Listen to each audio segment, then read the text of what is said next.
Kayo po ba mga bossing ko isa sa mga mananaya? Ako may tuturo sa inyo mga bossing. O siya, ano po ba ito? Ito po mga bossing ko ay oregano. Ang oregano mga bossing ko bukod sa for healing, tungkol sa usapin ng mga ubo, ayan, ang oregano the best po yan. Kasi dati, gumawa na rin ako ng ganyan. Okay naman talaga siya sa lalamunan. Lalo na kung ikaw ay may ubo. Ito po mga bossing ko ay isa sa mga pinakamaganda na dapat magawa natin, lalo na rin kung ikaw ay mananaya. Maghanda kayo ng oregano at ganoon din po mga bossing ko ang silver or kaya yung mga pyrite stone. Pagsamahin nyo po yan mga bossing. Ito isa sa mga sikreto para tayo ay makatama na malaking halagang pera. Ito po mga bossing ko ang ating piso. Wala kayong pyrite stone, ito na lang piso para lahat ay makakagawa. Ngayon pa mga bossing, ang ating oregano at pyrite stone ay pagsasamahin natin. At tayo ay magwi-wish. Halimbawa, meron din kayong ticket na luma na kagaya nito na natalo tayo dito mga bossing.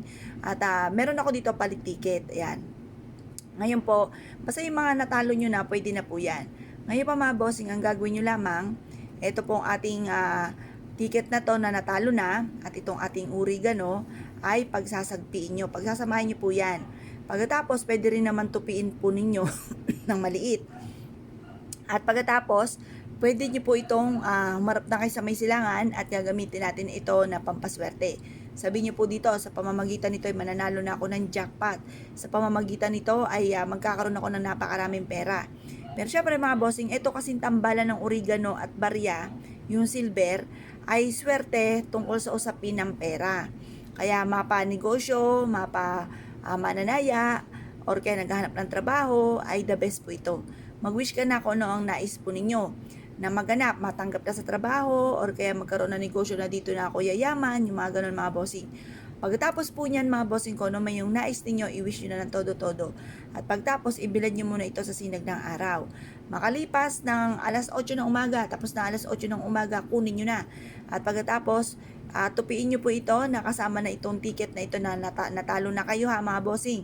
Tapos, itong ating oregano at ganun din ang ating barya mga bossing. Makakatulong po ito upang sa ganon, instead na ikaw malasin ay puro swerte naman ang darating sa inyo. At lagi kang iaadya kung saan lagi kisuswertein.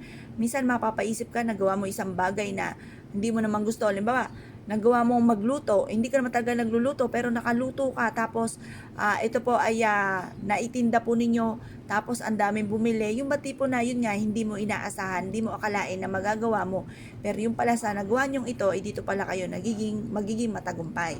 Yung mga ganun mga bossing, yung mga tipong parang iniaadya ka kung saan lagi ikaw ay suswertihin.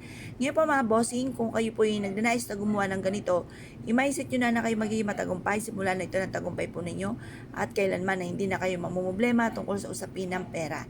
Kaya kung kayo pinaniwala at nais po itong gawin, ay siya mga bossing, good luck po sa inyo po lahat.